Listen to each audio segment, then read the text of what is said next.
මම මිලාන් වල ඉඳලා රෝමට ගියාට පස්සේ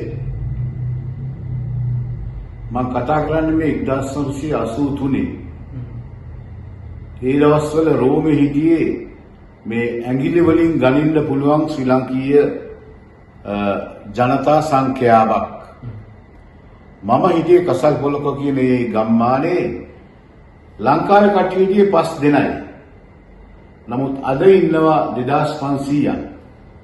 හිතා ගන්න පුළුවන් මම එතනට ගිහිල්ලා අනිවාර්යයෙන්ම මගේ ලංකාවේ අඳුරන තව යාළුවෙක් සමග මමත් ආරම්භ කෙරුවා ගෙදරක වැඩ කරන්නට.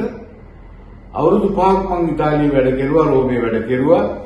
නමුත් අවුරුදු 5කින් පස්සේ මට සල්ලි වල කිසිම අගයක් තිබුණේ නැහැ.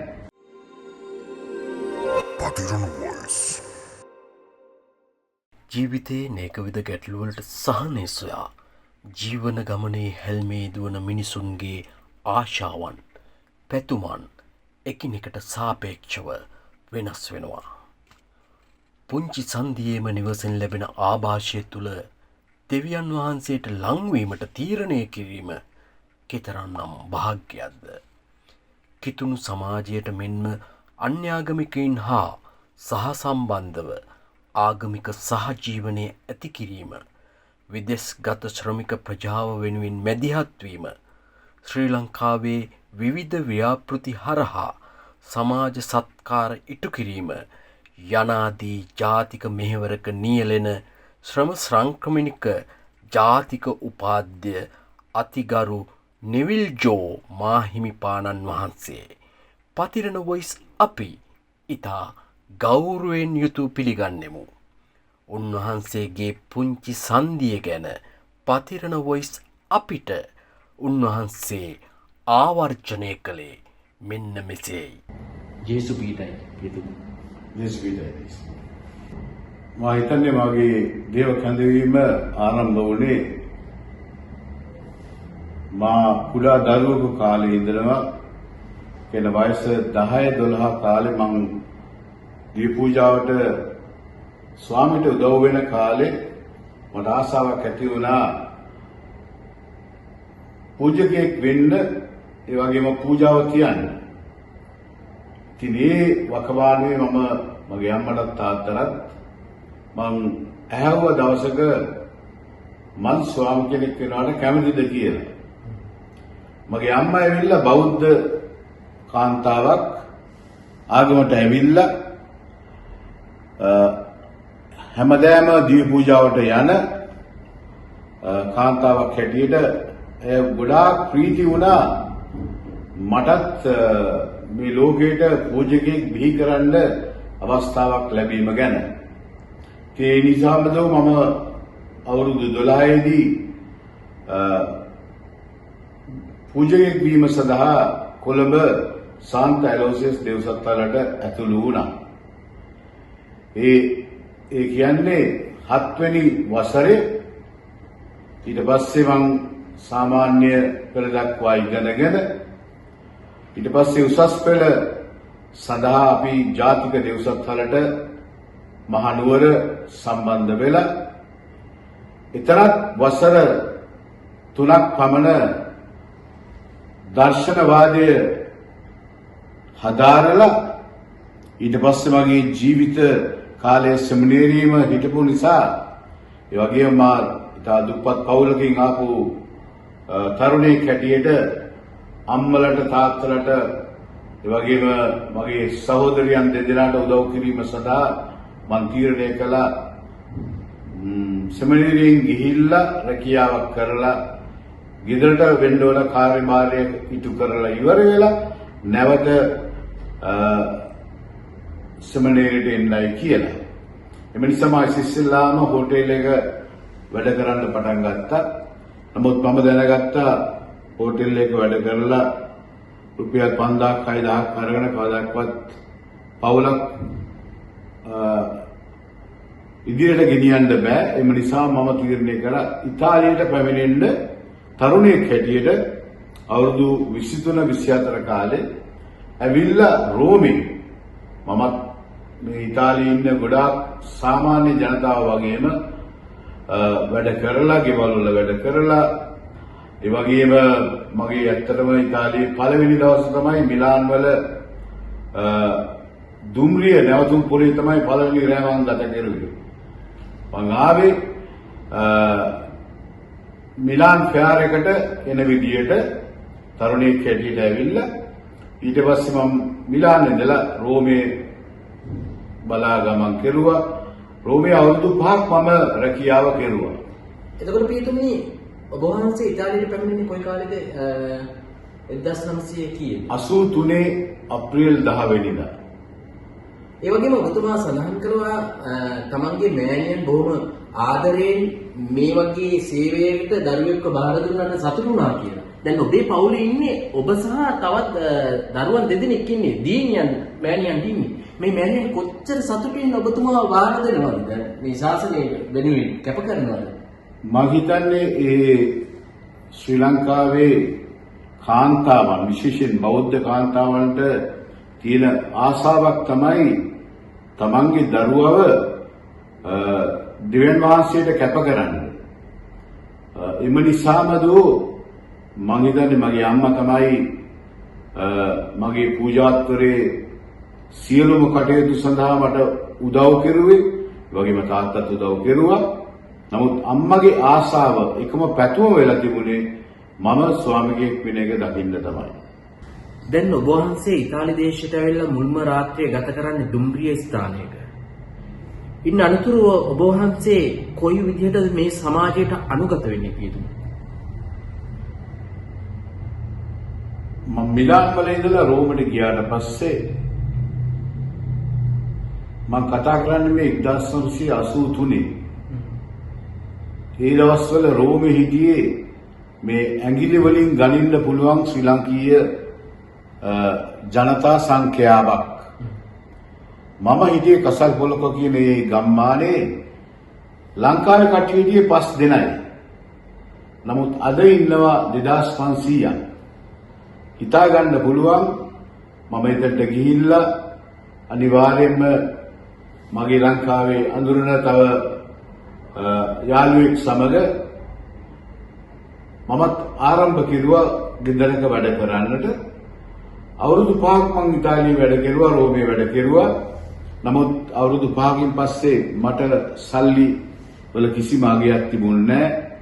නමුත් මට නැවතත් ස්වාමීන් වහන්සේ කතා කෙරුවා. ඒ හඬට මම සවන් දීලා මම නැවත වතාවක් දේව ධර්මයේ හැදෑරීම සඳහා මහනුවර ජාතික දේවසත්වලට මම නැවත ඇතුල් වුණා. ඒ ඇතුල් වෙලා වසර 3ක් දේව ධර්මයේ හදාරලා ඉවරලා තමයි අද කොළඹ නායකේ නීරානන් වන අති උතුම් මැල්කම් රංජිත් කාඩිනල් හිමිපාණන්ගේ ඉල්ලීම උඩ මම නැවත වරක් උන්වහන්සේත් සමග රෝමයට පැමිණියා. රෝමයට පැමිණිලා රෝමේ සිට ස්විට්සර්ලන්තය ඒ කියන්නේ ෆ්‍රිබූර්ගෝ විශ්වවිද්‍යාලයේ දේව ධර්මයේ හදාරලා ස්විට්සර්ලන්තයේ ලුගානෝ නගරයේ සිටින ඒ පදවියට මම සම්බන්ධ වෙලා පූජකවරය මම ලබා ගත්තා. එහි රදගුරුතුමන් විසින්ම මාව පූජකවරයෙක් හැටියට පත් කෙරුවේ වතිකානයේ හිටපු කාඩිනල් වහන්සේ කෙනෙක් වන ජිලිබර්තෝ අවුගුස්තෝලි කියන කාඩිනල් වහන්සේ. නමුත් මම ස්විට්සර්ලන්තයේ පූජකවරය ලැබලා අවුරුදු 3ක් නැත්නම් 4ක් සේවය කරද්දී නැවතත් ශ්‍රී ලංකා රාජගුරු මණ්ඩලයෙන් ඉල්ලීමක් ආවා මට රෝමයට එන්නයි කියලා. ඉතාලියේ වැඩ කරන සම සංක්‍රමණිකයන් වෙනුවෙන් සේවය කිරීමට මම හිතන්නේ මේක මම කිය යුතුමයි, උචිතයි. අත් වශයෙන්ම මේ අවුරුද්ද මේ සම සංක්‍රමණිකයන්ට සේවය කිරීම ආරම්භ කරලා 25 වෙනි වසර සමරන ජුබිලියක් තමයි මේ අවුරුද්දේ අපි සමරන්නේ. මොකද අපි පාදුවා මංගල්‍යයත් පටන් අරගෙන අවුරුදු 25 සංවත්සරයේ සමරුවා. ඒ වගේම මගේ සංක්‍රමණිකයන් සමග වැඩ කරන මේ ජීවිතේ ඉතින් මම හිතන්නේ ඉතා වැදගත්. මොකද අවුරුදු 25ක් එක දිගට රෝමේ ඉඳලා ඉතාලියේ සෑම සංඝයකටම සේවය කරන්න ලැබීම මම හිතන්නේ ස්වාමීන් වහන්සේගෙන් ලැබිච්ච ඉතා මහඟු ආශිර්වාදයක්. ඉතාලියේ වාසය කරන ශ්‍රී ලාංකික ශ්‍රම බලකායට බොහොම ශක්තියක් වෙලා වසර 25ක අඛණ්ඩ සේවය අතිගරු නෙවිල් ජෝ මාහිම්පාණන් විසින් සිදු කරනවා. අපි දන්නවා ස්විට්සර්ලන්තයේ තමයි පූජකවරයෙක් බවට පත් වෙන්නේ මුන්වහන්සේ. ඒ වගේම ඒ ආරම්භ කළ ගමන එදා ඔබ වහන්සේ පූජකවරයෙක් බවට පත් වෙන්නේ ඔබ වහන්සේ සමීපයේ හිටියේ කවුද? අත් වශයෙන්ම මට මේ යෝජනාව ගෙනාවේ අද අපගේ නායකගේ නීරයන් වන කාඩිනල් මැල්කම් රංජිත් විපාන. උන්වහන්සේට තමයි කර්තව්‍ය බාර වුණේ මාව රෝමයට ගෙනල්ලා මේ සේවය සඳහා යෝජනාව ඉදිරිපත් කරන්නට. උන්වහන්සේ තමයි මගේ ළඟින්ම හිටපු හොඳම මිතුරා, හොඳම පියා. මාව සෑම උන්වහන්සේ තමයි මඟ පෙන්වුවේ. ඒ වගේම ශ්‍රී ලංකා රාජගුරු මණ්ඩලයේ අනිත් රදගුරුවරුත් සෑහෙන සහායක් මට දක්වලා තියෙනවා. ඉතින් එම නිසා මේ අවස්ථාව ඇත්ත වශයෙන්ම මා ස්තුතිවන්ත වෙන්න කැමතියි ශ්‍රී ලංකා රාජගුරු මණ්ඩලයටත් ඒ වගේම ඉතාලි රාජගුරු මණ්ඩලයටත්. මොකද මගේ පත්වීම තියෙන්නේ ලංකාවත් ඉතාලියත් අතර තියෙන මේ බැඳීම උඩ, මේ පාලම උඩ, ඒ දෙගොල්ලන්ගේ මේ කැමැත්ත අනුව තමයි මාව පත් කරලා තියෙන්නේ ජාතික සම්බන්ධීකරණ අධ්‍යක්ෂක පියතුමා හැටියට.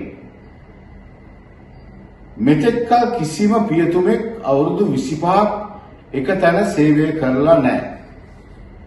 නමුත් අපේ කාර්යවලනාංශෙත් වතිකානයත් ඉතාලි රාජගුරු මණ්ඩලයක් තියෙන බැඳීම උඩ අත් වශයෙන්ම මට ඒ ආශිර්වාදය ලැබිලා තියෙනවා, වාසනාව ලැබිලා තියෙනවා. අවුරුදු 25 මේ සම සංක්‍රමණිකයන් සදා සේවය කරන්න. මොකද මීට වසර 25කට ඉස්සෙල්ලා මම තනියම ගියේ.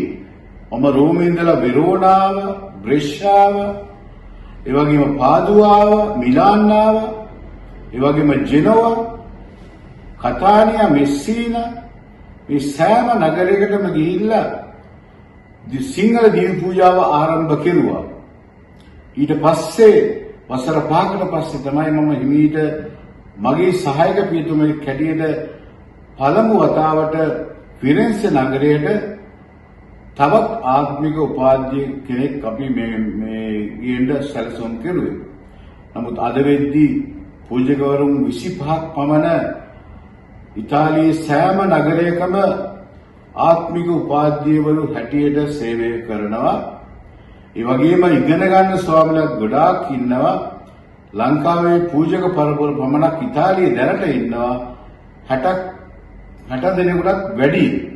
ඉතින් එම නිසා ආගමික නිකායන් වල ස්වාමීලා, ඒ වගේම ලංකාවේ විවිධ පදවි වලින් එන ස්වාමීලා, ඒ සියලු දෙනාම මට සහයෝගය දීලා මා යටතේ මම හිතන්නේ සෑම නගරයකම ශ්‍රී ලාංකීය විශේෂයෙන් කතෝලික ජනතාව වෙනුවෙන් ලොකු සේවයක් ඉෂ්ට කරනවා.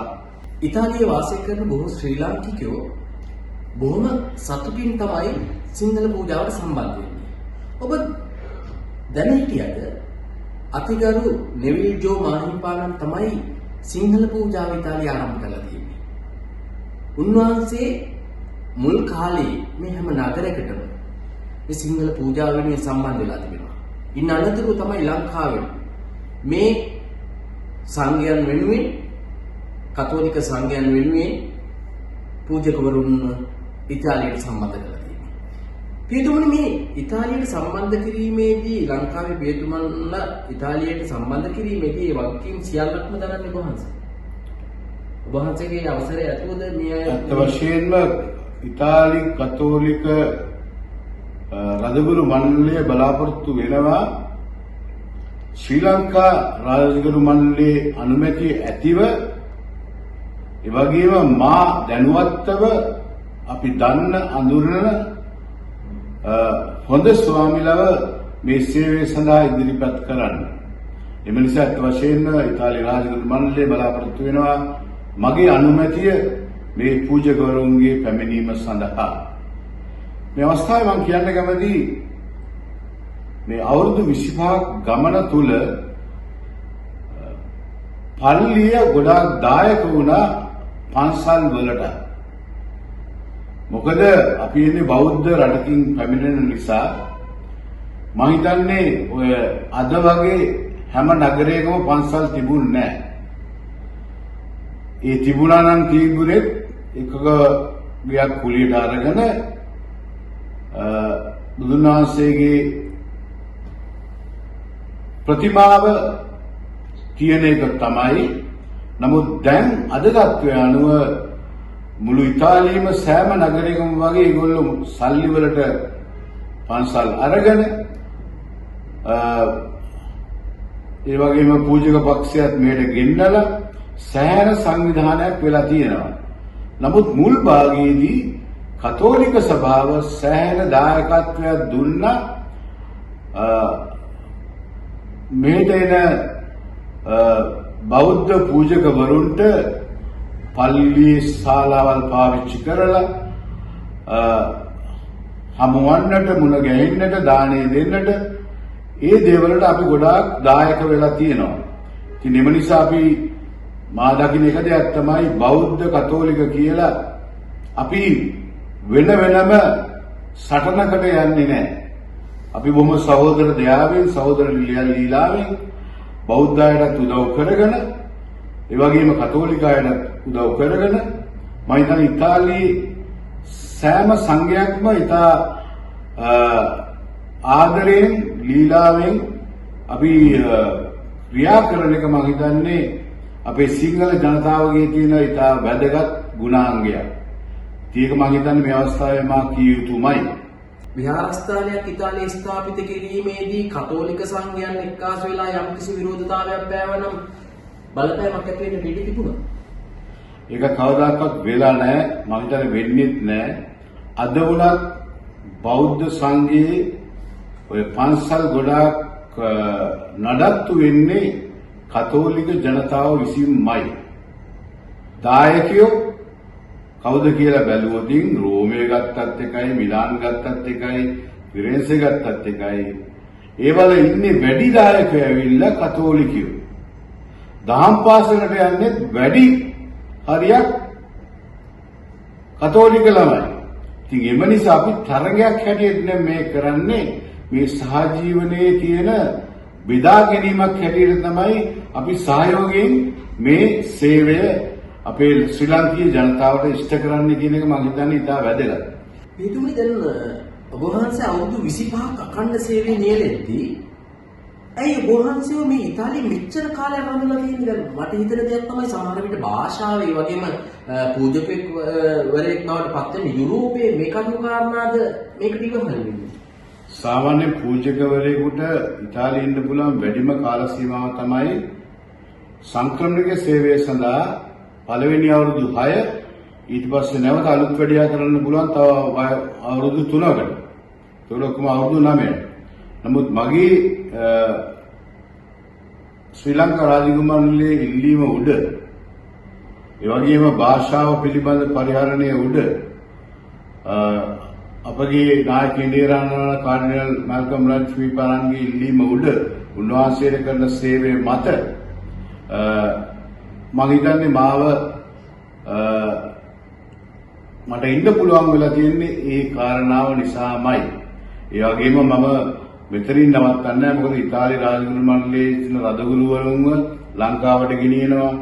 ලංකාවේ ගොඩාක් සෑම පදවියකම සේවාවල් සඳහා ගොඩනැගිලි පාසල් ඒ වගේම විවිධ පදවි වලට අවශ්‍ය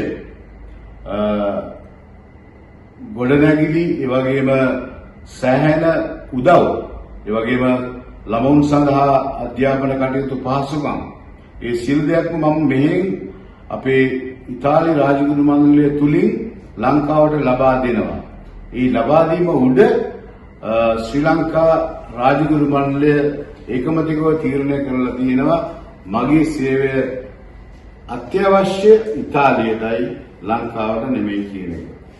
ඉතාලි රාජගුරු මණ්ඩලයේ එක ආයතනයක් කියනවා තුන්වැනි ලෝකයේ දුප්පත් රටවල් සඳහා උදව් කිරීමට වෙනම ආයතනයක් තියෙනවා.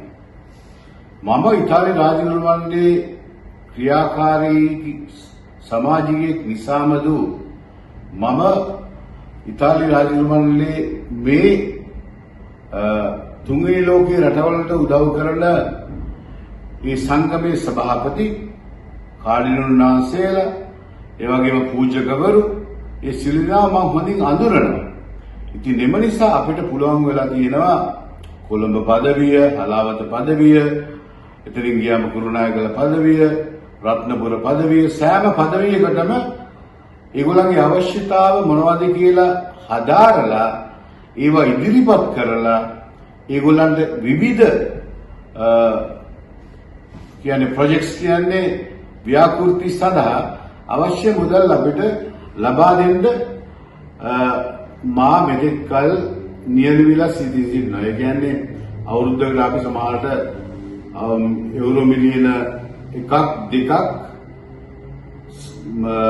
වගේ මුදලක් අපි කොමාරි ඉතාලි රාජගුරු මණ්ඩලයේ මේ ආයතනයෙන් අපි ලංකාවට ලැබෙන්න සලස්වනවා.